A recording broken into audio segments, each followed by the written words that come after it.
This episode is sponsored by Cohesity. Cyber resilience isn't just about getting systems back online. It's about keeping your business operating when disruption strikes. That's the idea behind the Minimum Viable Company, or MVC, a trusted operating core for recovery. Cohesity built the MVC to help organizations identify the essential applications, data, people, and processes required to serve customers, maintain communication, protect revenue, and meet critical obligations. By restoring this trusted operating core first, organizations can reduce downtime, accelerate recovery, and maintain continuity while broader restoration efforts continue. It also provides a clear recovery target, enabling teams to focus resources where they will have the greatest business impact. Learn more at cohesity.com/resilience. That's cohesity.com/resilience. Cohesity, resilience everywhere.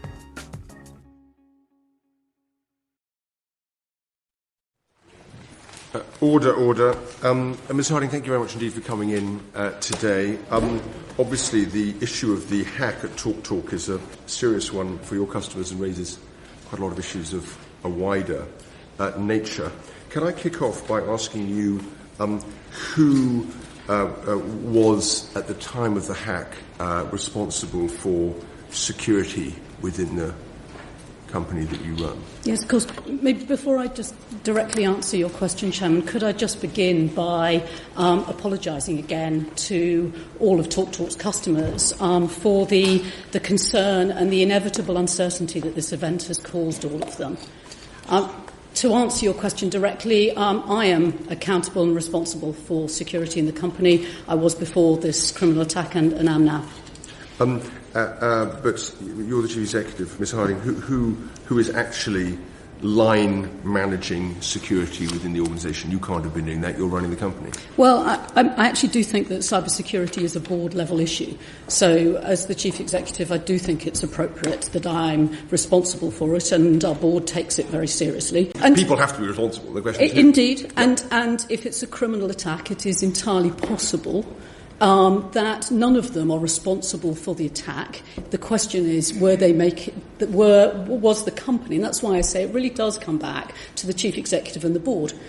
Was there sufficient oversight in terms of the security policies, the resourcing of the technology team to implement those policies, and the knowledge and understanding of best practice? It is a board-level issue rather than an individual-level issue below. Companies have to stay safe 100% of the time, and the cyber criminals only have to get lucky once. And the way the digital world works, it's like all of your potential cyber criminals worldwide all have access to the equivalent of a Kalashnikov and a nuclear bomb because it's cut and paste and sitting in the dark web for free. This is Darknet Diaries. True stories from the dark side of the internet. I'm Jack Resider.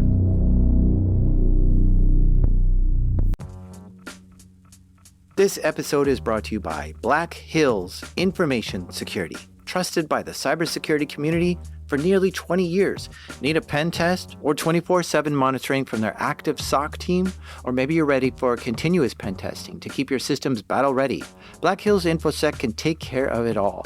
And if you want to learn how they do it, check out Anti-Siphon Training. It's built for people who really want to hone their skills, from SOC analyst tools and methodologies to setting traps and running deception operations. AI is changing cybersecurity right now. Defenders use it, attackers use it, and that's why Anti-Siphon Training is hosting their free AI Security Summit on August 14th. Join experienced practitioners as they share practical lessons, real-world experiences, and insights into how AI is changing cybersecurity. And because you're one of my listeners, they've got a little something extra waiting for you at blackhillsinfosec.com/darknet. The website you need to go to is blackhillsinfosec.com/darknet.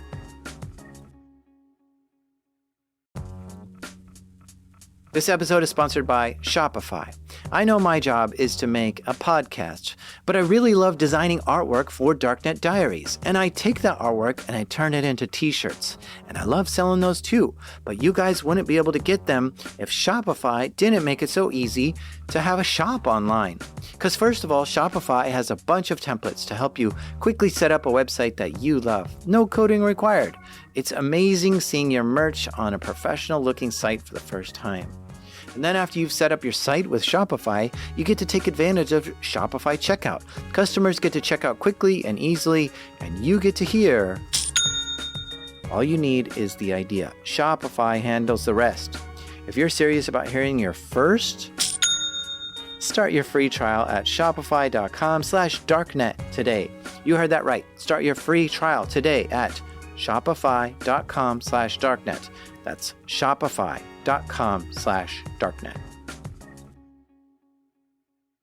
Carphone Warehouse is one of the largest mobile phone retail distributors in the UK. In the US, the equivalent would be like a T-Mobile store or a Sprint mobile store. Except Carphone Warehouse just sold phones and weren't affiliated to any mobile provider. In 2003, that changed, and they created a mobile carrier called TalkTalk. Now Carphone Warehouse can both sell you the phone and the subscription plan for the service. With this combination and the boom of cell phone usage, the company grew rapidly. They were opening more stores and either putting their competition out of business or buying them. In 2009, Carphone Warehouse bought a competing mobile provider called Tiscali UK and merged them into the TalkTalk network. In less than a year, Tiscali was rebranded to TalkTalk. This also included moving all Tiscali customers to TalkTalk and moving any infrastructure under the TalkTalk domain. In 2010, Carphone Warehouse decided to split TalkTalk off and have it become its own company. The executives believed this was the wise choice to maximize profits in the current market conditions. Demerging TalkTalk away from Carphone Warehouse was challenging though. Imagine trying to split the customer database from a single company into two companies. What customers belong in which company? And which servers would stay with Carphone Warehouse and which servers would go off with TalkTalk? TalkTalk continued to grow rapidly by itself as a mobile service provider in the UK. In 2014, they had almost 4 million customers. And near the end of 2014, numerous TalkTalk customers were getting strange phone calls. Here's what one of those calls sounded like.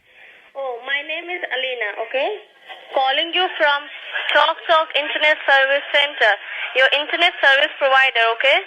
Okay, right, yes. What can I do for you? Yeah, the reason why I gave you a call today, dear, okay, is just to inform you that whenever you are online, at the same point of time, we are receiving some kinds of error and warning junk file from your server, which indicates that your internet is used by some different IPs address, some different people. So are you aware about this problem? No. I do not believe you're calling me from TalkTalk, okay? Sir, listen to me. I have a whole information. Your name, your address, your city, your postcode. Okay, you tell me that then. You tell me my name and my Phone postcode. And your TalkTalk account number, which is very important and very secure. Okay, well, you tell me what my TalkTalk address is then, please. Your address is 58 PT Bridge Road, okay? Okay. And hello? Yes, I'm speaking And to your you. city- Yes. And your city is South Glass. Yeah. Hello? Yeah, I'm listening to And you. your postcode is 54 C for Charlie, F as in France, B for Delta, U for Umbrella, okay? And your TalkTalk account number, which is very important and very secure. Your TalkTalk account number is 1002165. This is your TalkTalk account number, which is very important and very secure. Scam calls are common, but what's really strange about this particular call is that the scammer knew all the customer's details. Those details that were listed were 100% correct, including the TalkTalk account number. A few customers did get scammed by these calls and lost significant money. Here's one of those victims. They showed me all kinds of stuff on the computer. Oh, madam, it's lucky that we got hold of you because the computer is a couple of days away from blowing up, basically. So they're spending like an hour grooming you, talking to you, befriending you. They're on your side, they're helping you out. The cunning part of the plan was they got me to take the money out of the bank myself and pass it on, so it doesn't count as a cybercrime. So I lost £5,200. I might as well have driven a car off the end of a pier. And here's another victim. We've lost £8,700. Yes, so they took one lot of 4,900 and a second lot of 3,800. It all seemed so genuine. And it's now got to the state that you don't know who to believe. I'm 82 and my husband's 83. We're not sleeping properly. And what's more, I don't know that I'll ever trust anybody again. The scam worked like this. The caller would establish trust with the victim, convincing them they are from TalkTalk and only someone from TalkTalk would have their account details. The victim would then be told to share their computer screen with the caller, and the caller would then install malware on their system and then have them log into their bank account. And the caller would either steal money out of their bank account directly or show them a false balance on their bank account where the balance was significantly higher than expected. The scammer would tell the victim that TalkTalk accidentally overpaid them and they need to take this extra money out of their bank account, withdraw it, go to MoneyGram or Western Union and send it to the scammer. Victims thought they were sending the money back to TalkTalk and doing the right thing. All through September, October, and November of 2014, TalkTalk customers complained about these scam calls. Because of the volume of complaints that were being raised, TalkTalk decided to look into it. They did find something strange. TalkTalk notified the Metropolitan Police and the ICO. The ICO, or Information Commissioner's Office, is UK's data protection authority. As a side note, the US doesn't have an official data protection authority. The Federal Trade Commission handles some data breaches, but in England and in most of Europe, there is an official body of government that only deals with information privacy and protection. That is called the Data Protection Authority, and the ICO is UK's data protection authority, and they report directly to Parliament. Law requires that all telecoms must report security breaches to the ICO. So TalkTalk begins telling the ICO about the potential data breach. 2 months later, TalkTalk determines the extent of the data breach and notifies its customers. What TalkTalk found is the breach didn't occur anywhere near their headquarters in London. Instead, the theft occurred 4,000 miles away.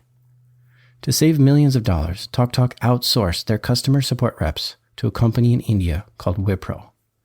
The call centers that Wipro runs are massive. They have over 5,000 employees working in them. TalkTalk hired Wipro and we established a new center in Calcutta and we ramped to over 1,000 staff in just 6 months. Thank you, Wipro. That's a clip from before the breach. It's a TalkTalk executive doing a promotional video for Wipro.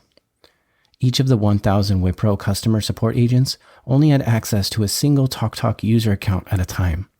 But out of the 1,000 agents, there were 40 of these people that had elevated access. These may have been supervisors or managers. Their extra privileges allowed them to do wildcard searches on the TalkTalk customer database. They could do a search for F*, and this would get back all names starting with the letter F, but it would only show a maximum of 500 results. 3 rogue Wipro employees gained access to these privileged logins. They began harvesting customer accounts out of the TalkTalk database, 500 records at a time. The data on each account included a name, home address, phone number, and account number. In total, 21,000 accounts were harvested out of the TalkTalk database. The rogue Wipro employee would put what he had on a USB stick and then go to a party where he knew people who worked as phone scammers, and he would give them the USB stick. And the deal was this: if the scammers were successful at conning people out of money, the rogue Wipro employee would get a cut of it. One of the big criticisms TalkTalk received from this breach was the way they notified their customers. TalkTalk detected this breach in November and notified the ICO then, but didn't notify their customers until February. Customers who were scammed in December could have been notified, but they weren't. With the help of an ombudsman, TalkTalk did reimburse some of the people who lost money to the scam. But there were also customers who were unable to get TalkTalk to pay. TalkTalk proceeded to tell their customers, "At TalkTalk, we take our customers' security very seriously, and we take numerous measures to help keep our customers safe." TalkTalk did begin blocking nuisance calls and spam calls and claimed to be one of the only telecoms that did block these kind of calls. And they also ran public service ads, such as this. If you're at all uncertain about a call, just hang up. Make yourself a cup of tea and take some time to think. And finally, call back on your supplier's official number. That's it. 3 simple steps to beat the scammers. TalkTalk for everyone. 8 months go by. It's now August 2015.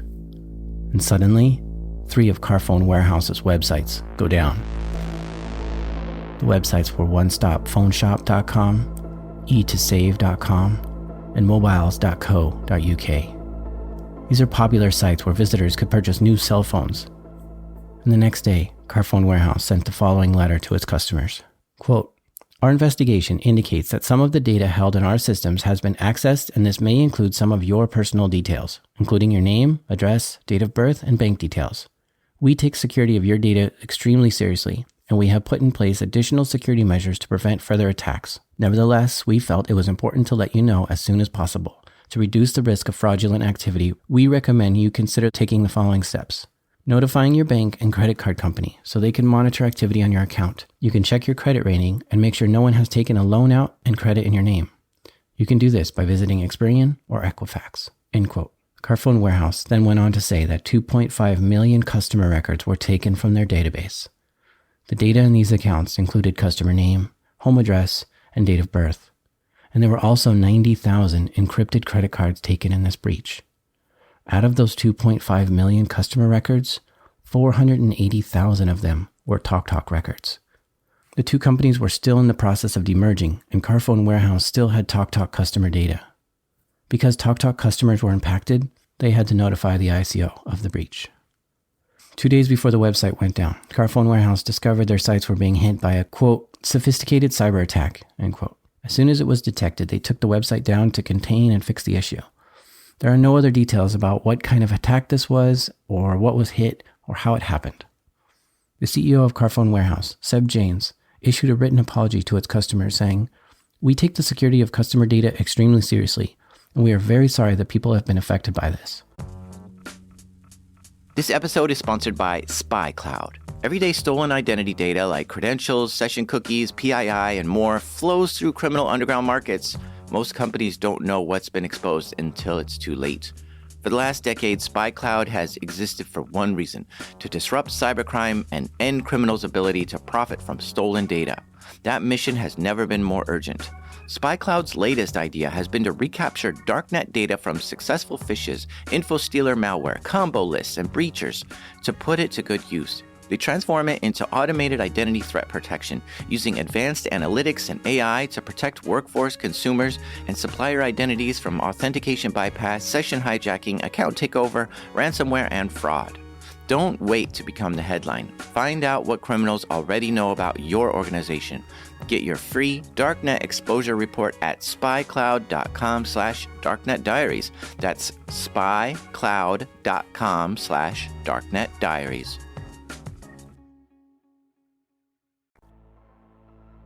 Three months pass. It's now October 21st, 2015. It's a Wednesday. On this day, the TalkTalk network starts running slow. Some customers report inability to make calls, and checking email is very slow. Around lunchtime, the TalkTalk website goes down entirely. People couldn't check email, change account settings, or purchase new services. Social media exploded with complaints of the outage. Customers were becoming frustrated. The customer support lines were overwhelmed. The website continued to stay down all night long.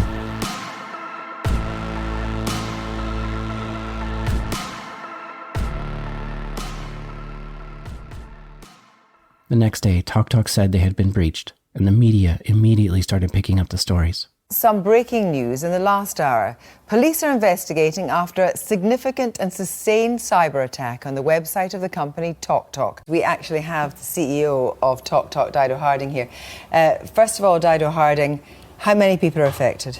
We don't know for certain, but we're taking the precaution tonight of contacting all 4 million of our customers. But you didn't do so. The attack was yesterday. The attack started yesterday. We brought down all of our websites yesterday lunchtime. We spent the last 24 hours with the Metropolitan Police and various security experts trying to get to the bottom of what has happened. But if you don't know if people's telephone numbers, if their bank accounts and so forth are involved, would it not have been better to take the precaution as soon as it started to happen of telling all your customers? Well, there are cyber attacks on every website all the time. So in the summer, across England and Wales, there were 625,000 cyber attacks each month. Has that happened to TalkTalk before? We would receive what's called denial of service attacks on our network every week. So how do you know this one was different? What's triggered this? We didn't at lunchtime yesterday. At lunchtime yesterday, all we knew was that our website was running very slowly. Right. And it had all the early warning signs of bad guys bombarding the website. So that's why we took the website down. We then needed to actually analyse the data in order to identify who, if someone had got in, what data that they had got access to. And do you know what the maximum amount of data this cyber attack has taken? The precaution we're taking is to communicate with all of our customers. So that is the maximum.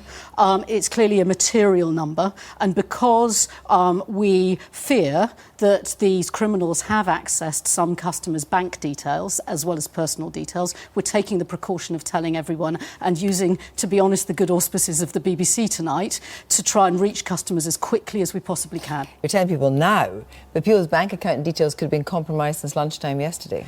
They could have been, but I didn't know. I didn't have any inkling at lunchtime yesterday that was the case. So you have to have a basic amount of information before you start communicating. We've tried to move absolutely as fast as we can.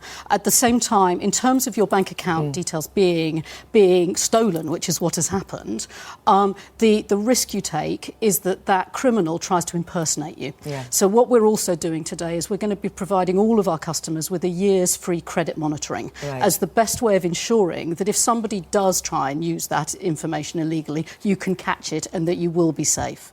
The press release said up to 4 million user accounts were taken. That's the entire TalkTalk customer base. This may have included names, addresses, date of birth, credit card details and bank details, email addresses, telephone numbers, and TalkTalk account number. The TalkTalk CEO, Dido Harding, received a ransom letter. The ransom threatened to publish the data that was stolen unless they pay $125,000 in Bitcoin. The ransom letter was turned over to the police and otherwise ignored. The security teams at TalkTalk worked in shifts around the clock to investigate the attack. They first needed to contain it, then analyze it to understand the scope, and then fix the problem so it won't happen again. What they found is that there was a SQL injection done on the website that was formerly part of the Tiscali network. When the competitor was bought and merged into TalkTalk, an old Tiscali site was overlooked from getting updates. In fact, that web server and database had not been patched for 3.5 years. Rumors also spread that there was a denial of service attack on their main website. If there was a denial of service attack, it was more of a distraction than damaging. One news reporter described this attack like setting a fire in the front yard while burglars enter through the back door. The TalkTalk security team was having a hard time understanding the scope of this intrusion. That's because there wasn't one SQL injection that happened, and there wasn't two either, and there wasn't just 5 or even 10. A later report revealed that TalkTalk was targeted over 14,000 times in October. Attacks didn't come from just one location. They came from many places around the world. It's almost as if it was a coordinated attack. Trying to sort through the details of 14,000 different attacks was no easy task. Meanwhile, customers were furious, likely because they were tired of hearing about this company being breached. This would be the 3rd time in a year that customer records were stolen from TalkTalk. People were upset that TalkTalk wouldn't say what data was accessed, who was impacted, whether the data was encrypted or not. Customers were complaining about everything. Slow internet speeds, disconnected calls, increased number of scams. A flurry of complaints hit social media. People were accusing TalkTalk of being negligent of the data and astonished that TalkTalk didn't know more details. Rumors were everywhere. One rumor was that Islamic extremists were claiming responsibility for the hack. Another said Russian dissidents had taken responsibility. Another rumor was some customers were claiming fraudulent purchases seen on their credit cards. Many people were confused about the details and mixing up previous breaches with this one. In the days after the breach, it was difficult and almost impossible to figure out what information was true and what was just a rumor. The CEO was aware of the massive amount of complaints that were going on, and 4 days later, had a new message for everyone. I know it's been a worrying and frustrating time for customers since the cyber attack on TalkTalk's website on Wednesday. Right from the start, we've done everything we can to get to the bottom of what happened as soon as possible and to keep you updated along the way. The Met Police's criminal investigation and our own internal one are still ongoing. But I hope I can now provide some reassurance to customers by telling you that the findings so far show that the number of customers affected and the amount of data potentially stolen is smaller than originally feared.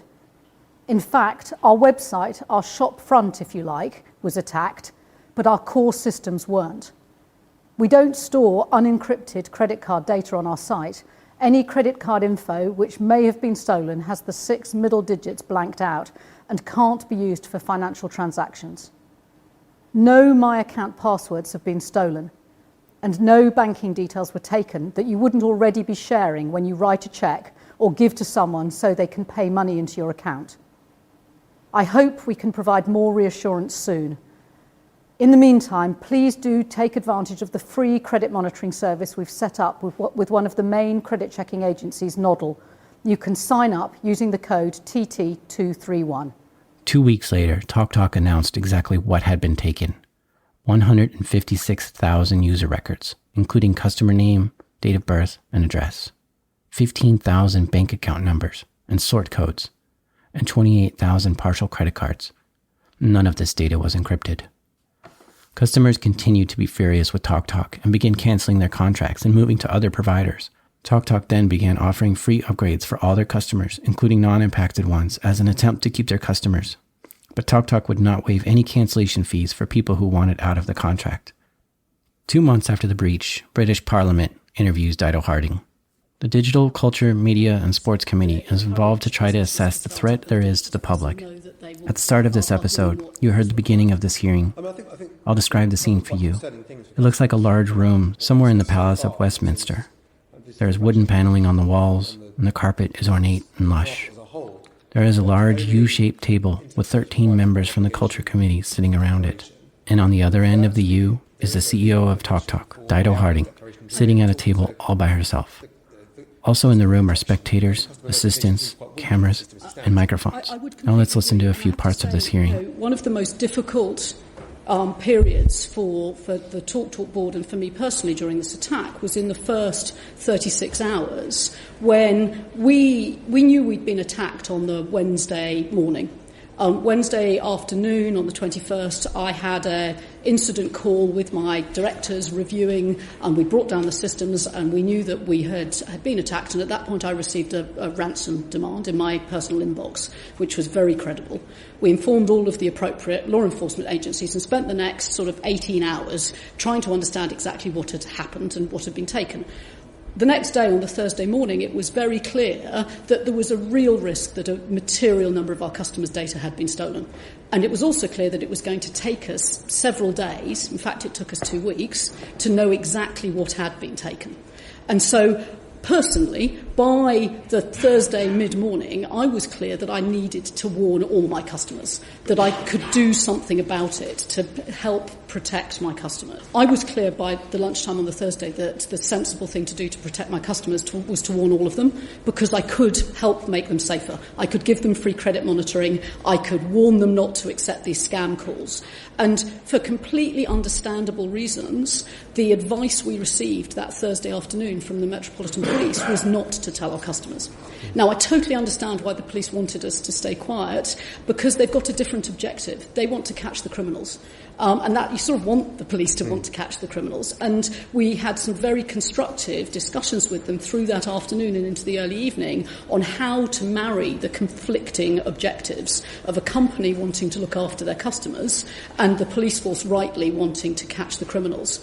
Thank you very much. How many breaches of security have you had in the last 5 years? This is the first of TalkTalk systems, the 21st of October.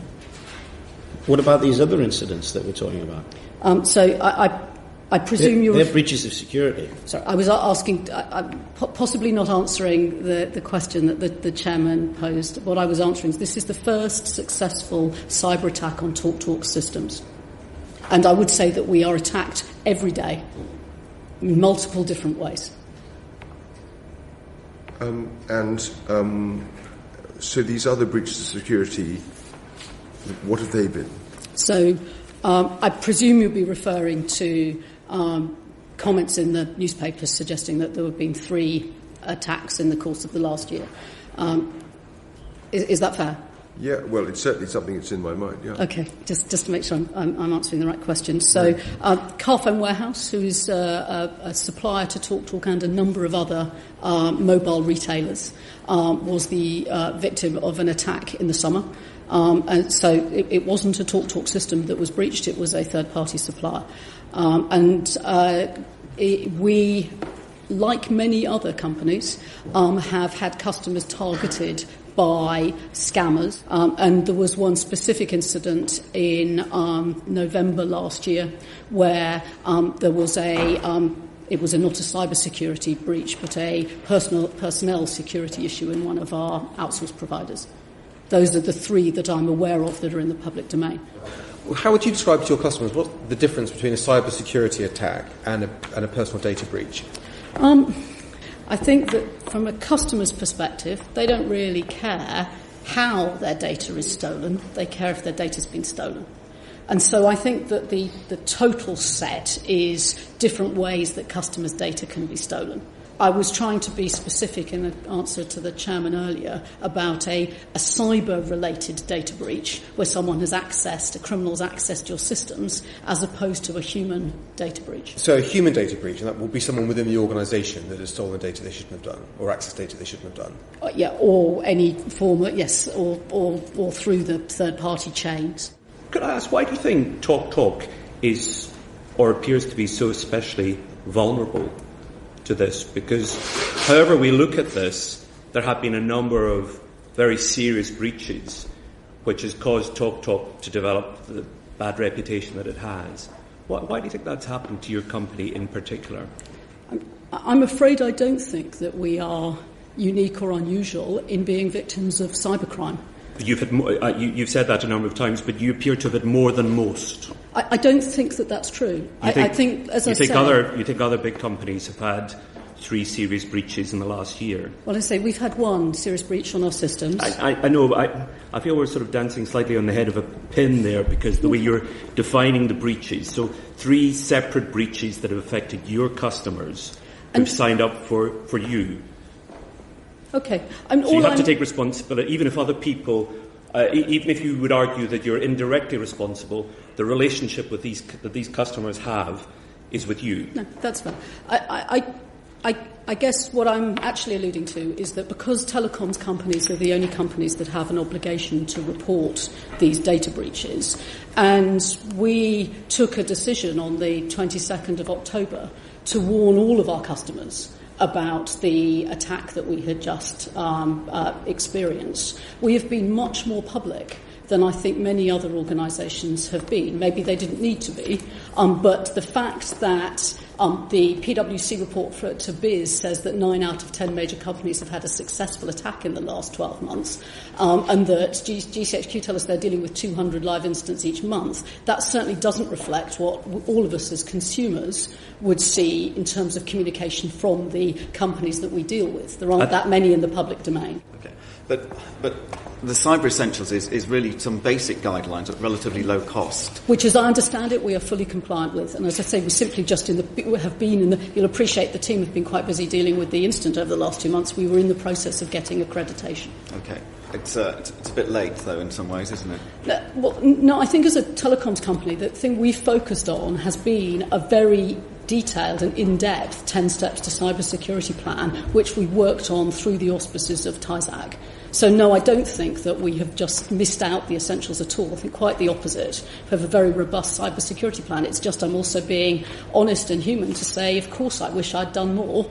I don't know whether doing more would have prevented this attack, by the way, but I think the thing that my customers would expect us to do is to keep building our security walls higher and higher, because the really harsh reality is the criminals' ladders are getting longer and longer every single month. This hearing lasted 2 hours, and they asked Dido 145 questions. Ever since the day of the breach, TalkTalk had been working closely with London's Metropolitan Police. And in fact, the Metropolitan Police did an impressive job. They were able to track down IP addresses to physical locations and connect hacker names with real names and real addresses. And they were able to trace down some of the hackers involved. In fact, within 3 months of the breach, Metropolitan Police arrested 6 people involved. And all 6 of the people were boys under 21 years old. The first arrest was a few days after the breach, and it was a 15-year-old boy in Ireland.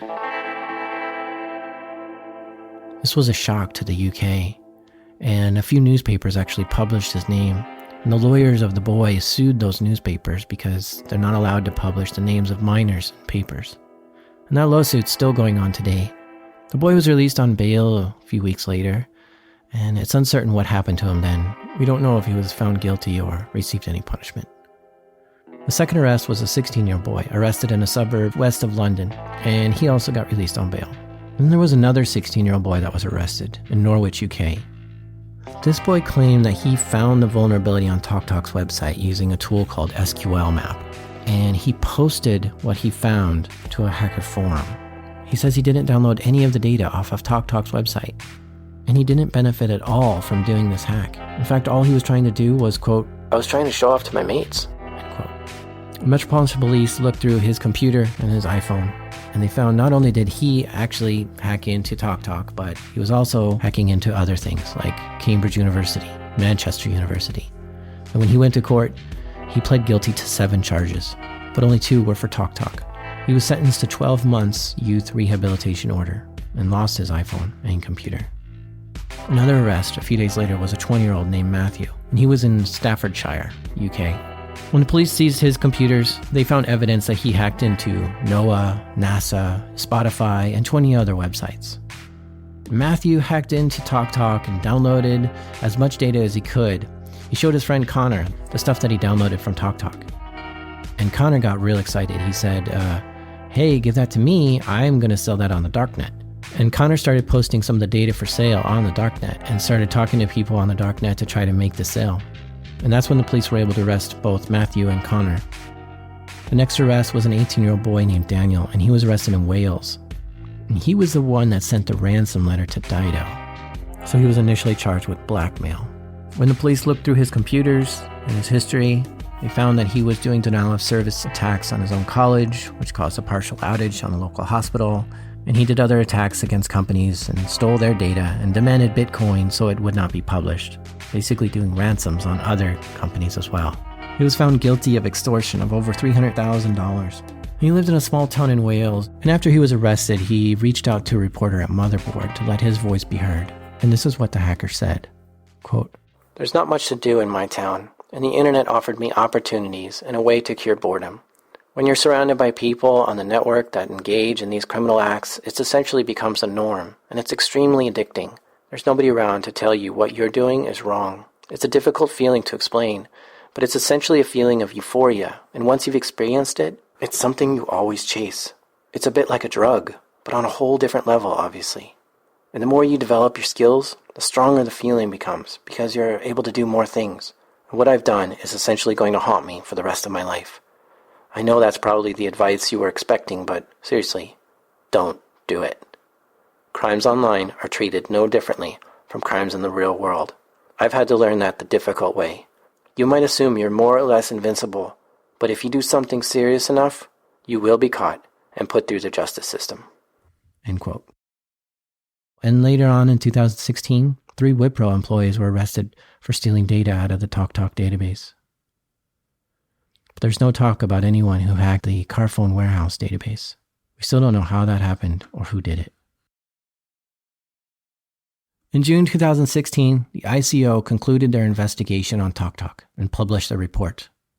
The site says the database was out of date for 3.5 years, and the attack was through the legacy Tiscali pages. TalkTalk wasn't monitoring that site, and the attacker used SQL injection.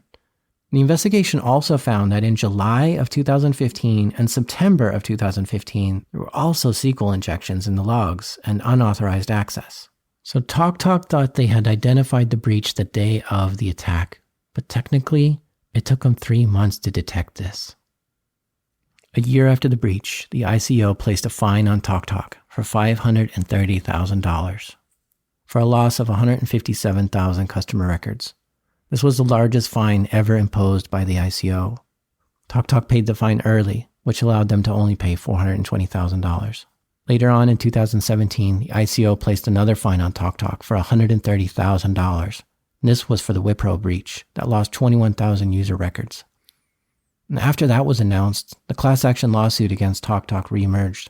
50 people were claiming they were victims of scams and seeking compensation. In February 2017, over a year after the breach, Dido Harding steps down as CEO. In a quarterly shareholders' call, TalkTalk claimed the breach cost them $70 million.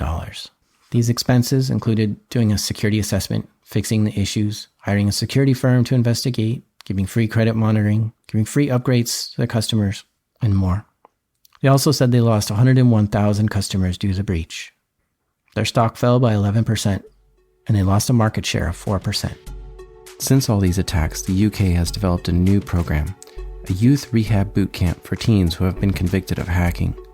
This is a place for teens to learn their skills are in high demand. Mentors teach them how they can enter the job force and continue doing the things they love, which is hacking. This breach reminds us that you can't secure what you don't know you have, and in this case, TalkTalk forgot they had these servers. Another problem is when you leave one server vulnerable, it makes the entire company vulnerable. What advice would you give to other CEOs? I think there's two pieces of advice that I would offer. One is that being open and honest with your customers is the right answer. I would hate that all of the sort of public attention that TalkTalk has had as a result of our approach of being open and honest with customers would lead other chief executives to conclude that that was the wrong thing to do. We think it was absolutely the right thing to do, to go out and warn all 4 million of our customers on the 22nd of October. We think that actually, over time, we are seeing the benefits of that in our customers telling us that they value the fact that we've been open and honest. So that would be my first main piece of advice. The second piece is that you mustn't delegate security. Security is a board-level issue, and it's a business decision, because the only way you can be 100% confident that you're not at risk of cybercrime is not to operate in the digital space, and that's the wrong answer. So you have to take risk as the chief executive, and therefore you have to know enough about what your choices are and not to delegate. And we've seen that in spades over the last 2 months, because our risk of cybersecurity has gone up simply because of the amount of media attention around TalkTalk. And so the business risk has changed, and that's required me to take decisions which I think in other companies might be being taken by the security function. Cybercrime is the crime of our generation. It is growing exponentially, and we all need to know more and learn more. And I think the TalkTalk board, probably more than any other in the country, knows that that's the case.